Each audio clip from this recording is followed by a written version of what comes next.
नमस्कार, आप देख रहे हैं नवभारत समाचार। मैं हूं डॉक्टर नज़र अंसारी। दोस्तों, मुस्लिम नाम रखकर दो भगवाधारी गौरक्षा दल के लड़कों ने राम मंदिर को बम से उड़ाने की धमकी दे डाली। इतना ही नहीं, उत्तर प्रदेश के मुख्यमंत्री आदित्यनाथ योगी को बम से उड़ाने की धमकी दे डाली। एसटीएफ के चीफ को बम से उड़ाने की धमकी दे डाली। मतलब फेमस होने के लिए मुसलमानों को टारगेट करना या उन्हें बदनाम करना कैसा है? ज़रा सोचो, क्या चल रहा है देश में? इस तरह की साजिशें क्यों रची जा रही हैं? इन अपराधियों को जब गिरफ्तार किया गया तो हकीकत सामने आई। क्या है पूरा मामला, इसका विश्लेषण हम आपको सुनाएंगे। जल्दी से चैनल को सब्सक्राइब कर लीजिए, फिर आगे बढ़ते हैं, देखते हैं क्या है इसकी पूरी सच्चाई। नमस्कार दोस्तों, मुस्लिम नाम रखकर योगी और राम मंदिर को उड़ाने की धमकी। ऐसे भी अगर किसी मुसलमान के नाम से कोई मेल पुलिस को किया जाए या किसी को भी किया जाए और धमकी दी जाए कि हम मंदिर उड़ा देंगे, हम बीजेपी के फला नेता को उड़ा देंगे, या हम बीजेपी के फला नेता को हमने टारगेट पर रखा है, या फला नेता को हम बचने नहीं देंगे, इस तरह की धमकी अगर किसी मुस्लिम के नाम से मिले तो बहुत सारे लोगों को लगेगा ये तो होगा ही, मुस्लिम तो ऐसे ही होते हैं। लेकिन इस केस में ट्विस्ट है, इस केस में कॉन्स्पिरेसी है, इस केस में साजिश है। साजिश एक किरदार की जो भगवाधारी है, जो खुद को सनातनी कहता है, जो खुद को योगी मोदी का समर्थक कहता है, यूपी में रहता है, खुद को गोरक्षक कहता है, लेकिन उसने एक ऐसी साजिश रची जिस साजिश से जब पर्दा उठा तो ये दो लड़के पुलिस के शिकंजे में आए।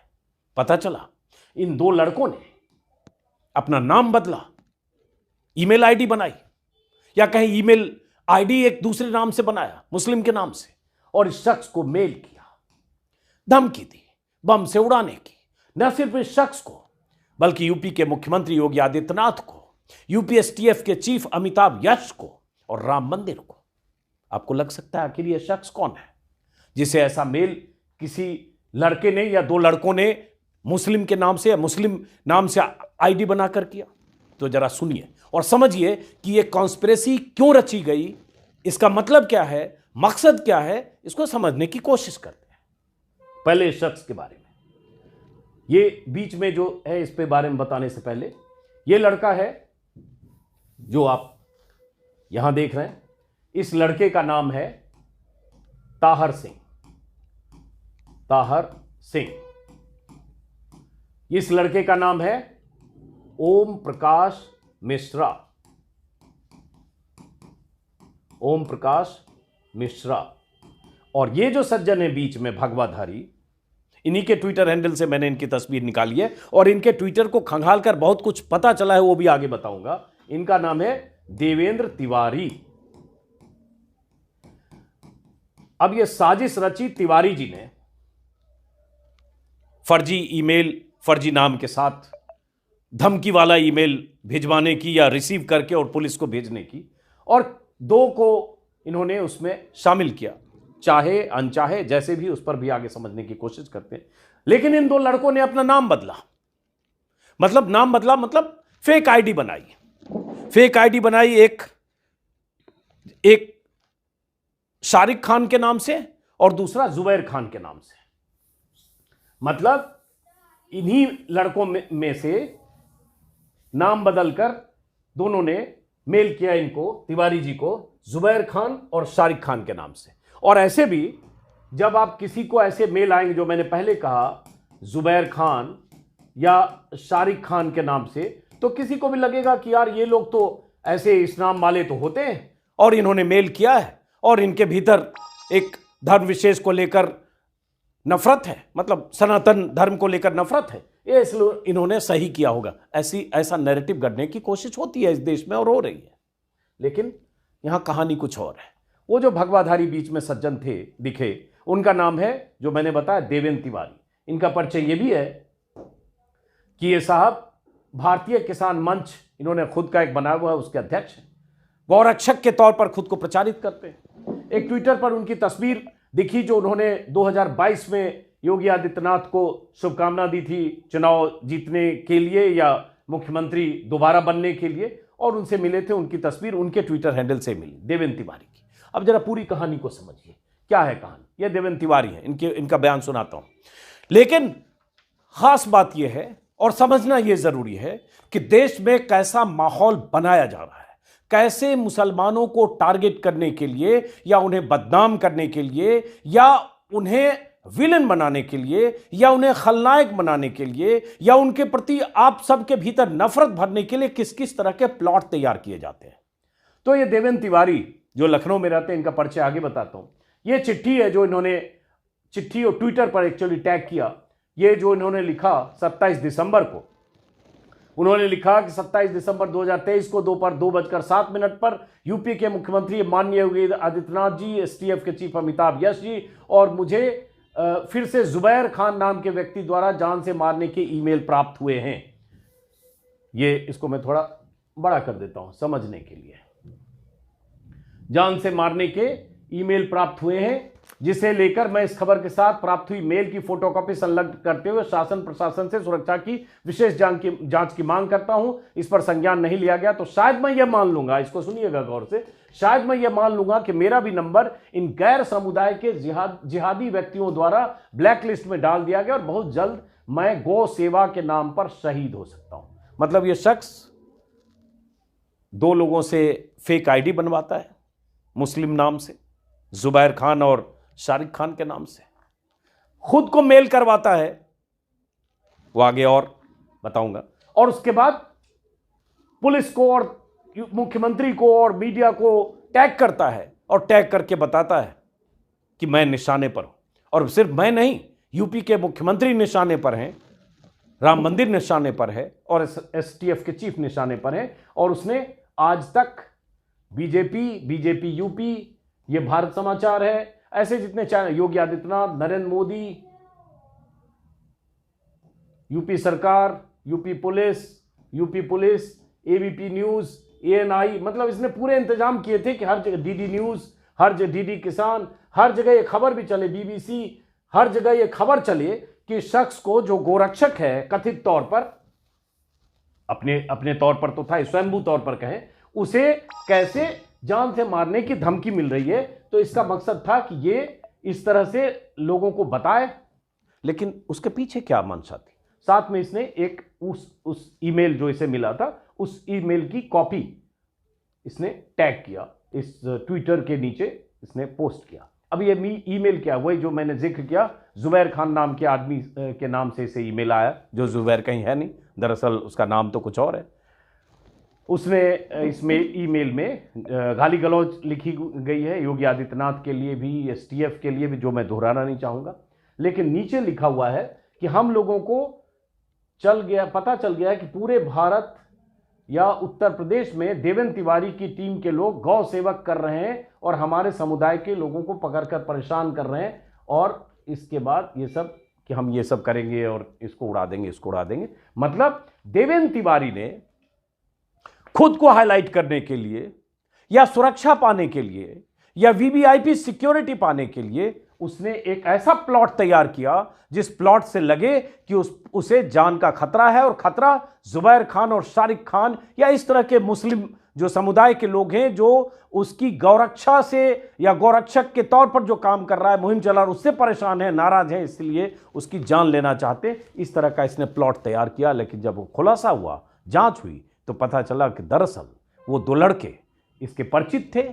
एक लड़का इसका ही एक कोई संस्थान है लखनऊ में, उसमें काम करता है, अब तो खैर गिरफ्तार हो गया। और उसके बाद उससे कहकर दबाव बनाकर जैसे भी उसने एक फेक आईडी बनवाई और उसके बाद ये मिल के, अब जरा इसको भी सुनेंगे, लेकिन इस देवेंद्र तिवारी को। लेकिन ये जो 2 लड़के पकड़े गए, चलिए उस पर बाद में आते, पहले जरा देवेंद्र तिवारी को सुनते हैं ये क्या कह रहा है। देखिए, ये जब उसने ट्वीट किया था और जब लगातार ट्विटर पर ये कह रहा था कि इसे जान माल का खतरा, लगातार 19 तारीख को मुझे एक मेल के माध्यम से जान से मारने की मुझे और माननीय मुख्यमंत्री जी को धमकी आई थी, जिसका मैंने प्राथमिकता आलमबाग थाने में दर्ज कराई और सभी उच्च अधिकारियों को इस चीज से अवगत कराया।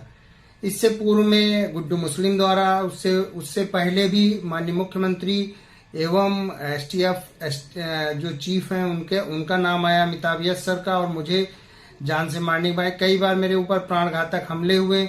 लेकिन लेटेस्ट में मेल के माध्यम से इसी तरह के अपने वीडियो लगातार बीते कुछ दिनों से अपने ट्विटर पर पोस्ट कर रहा था, लेकिन सुरक्षा चाहिए थी, वीवीआईपी बनना था, समाज में आसपास में जलवा दिखाना था, तो यह भी बताना था कि मुसलमान उसके खिलाफ पड़े हुए हैं। और जब तक वो योगी या कुछ और बड़े लोगों का नाम शामिल नहीं करता तो शायद उसके उस ट्वीट को या उस तरह की धमकियों को जो खुद मेल करवा रहा था उसे तवज्जो नहीं मिलती। इसलिए उसने राम मंदिर भी जुड़वाया, उसने योगी आदित्यनाथ का नाम जुड़वाया और उसने अमिताभ यश का नाम जुड़वाया जो एसटीएफ के चीफ है। अब आगे उसके ट्विटर पर क्या क्या मिला बताता हूं और किस मानसिकता के ये लोग हैं वो भी। लेकिन ये दो लड़के जो पकड़े गए उनका एक बयान पुलिस ने रिकॉर्ड किया, छोटा सा बयान है, जरा सुनिए। मेरा नाम ताहर सिंह, पिताजी का नाम श्री पृथ्वीराज सिंह, गांव का नाम बिशंबरपुर, थाना धानेपुर, जिला गोंडा। ओम प्रकाश मिश्रा, सनाब भरत भुआल मिश्रा, निवासी बहरमपुर, कटरा बाजार, गोंडा। ओम प्रकाश और ताहर ये दो लड़के हैं, छोटा छोटा बयान है जिसमें वो अपना परिचय बता रहे हैं, गोंडा के रहने वाले। अब आते हैं उस ट्विटर हैंडल पर, जो ट्विटर हैंडल देवेंद्र तिवारी नाम के आदमी का है। तो ट्विटर हैंडल पर देखा इनका परिचय, राष्ट्रीय अध्यक्ष भारतीय किसान मंच, गौरक्षण, समाज सेवी, आरटीआई एक्टिविस्ट, ये सब बहुत सारी चीजें हैं।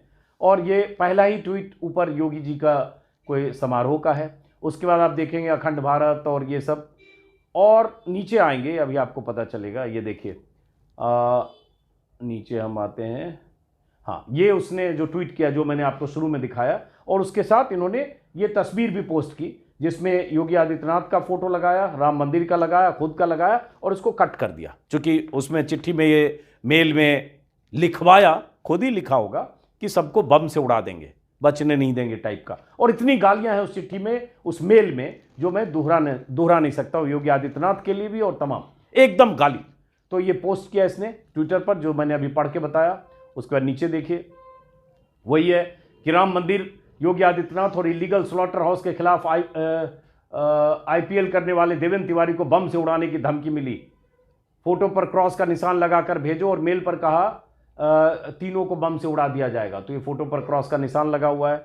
उसके बाद नीचे देखिए, अब इसके बाद जब देखेंगे इसके वीडियो तो नफरती ट्वीट से, नफरती बयानों से इसके वीडियो भरे हुए हैं। इससे लगेगा कि कितनी कट्टर सोच का यह आदमी था, कितना कट्टरवादी था। इसको आपको समझ, हिंदुओं में सब कायर नहीं होंगे, हिंदुओं के उग्र रूप को संभालना बहुत कठिन होगा, उस उग्रता का परिचय हिंदू ना दें। इसी तरह का इसके इस तरह के ट्वीट हैं। लेकिन यह भी मैंने देखा कि इसके अलावा भी इसके ट्वीट में बहुत सारे ऐसे हैं जिससे लगता है कि ये बीच बीच में धमकी का मामला ये उठाता रहा या ट्वीट करता रहा और बताता रहा कि इसको धमकी मिलती है। गौ माता, गौ संरक्षण, ये सब देखिए। और राजेश्वर सिंह हैं जो पहले ईडी में रहे हैं, जो सरोजनी नगर के विधायक हैं, उनके साथ इनकी काफ़ी वीडियो तस्वीरें हैं, आत्मीयता हुई होगी। ये तस्वीर है यहाँ पे। फिर भारतीय गौ सेवा परिषद और किसान मंच, गौ तस्कर और आतंकियों से लगातार मिल रही धमकियों की वजह से गाय संरक्षण का काम नहीं कर पा रहा। इसके पहले भी इसने कोई चिट्ठी लिखी थी कि प्रार्थी को अतिरिक्त गनर सुरक्षा प्रदान किया जाए। इसने लगातार, मतलब क्या इसका मतलब सिर्फ इतना है कि इसे अतिरिक्त सुरक्षा चाहिए थी? क्या इसे सिक्योरिटी चाहिए थी? क्या ये 8, 10, 12 पुलिस वालों की मौजूदगी चाहता था अपने आसपास, या क्या चाहता था? मोनू मानेसर की कहानी आप सब लोग जानते हैं, कई बार हम लोग बात कर चुके हैं।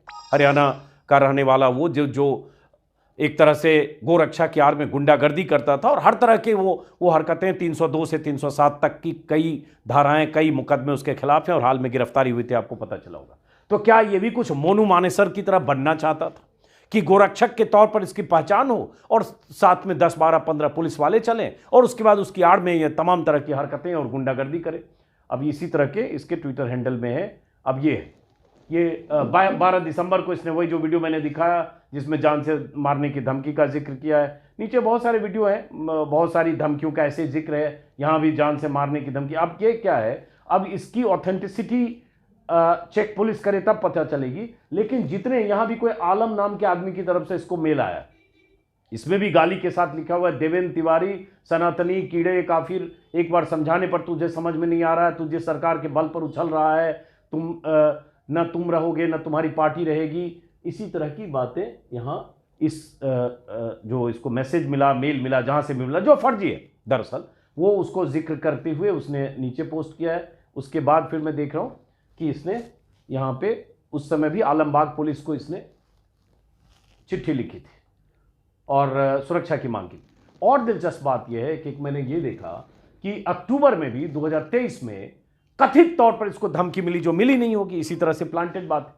तो चैनलों ने इसकी खबर भी चलाई, शायद इसी में है कि चैनल ने इसकी खबर भी चलाई कि देवेंद्र तिवारी को कितनी धमकी मिली और क्या खतरा है। बड़ी खबर है, लखनऊ से गुड्डू मुस्लिम से धमकी वाला खत मिला। आलमबाग के देवेंद्र तिवारी को मिला धमकी वाला खत। भारतीय किसान मंच के राष्ट्रीय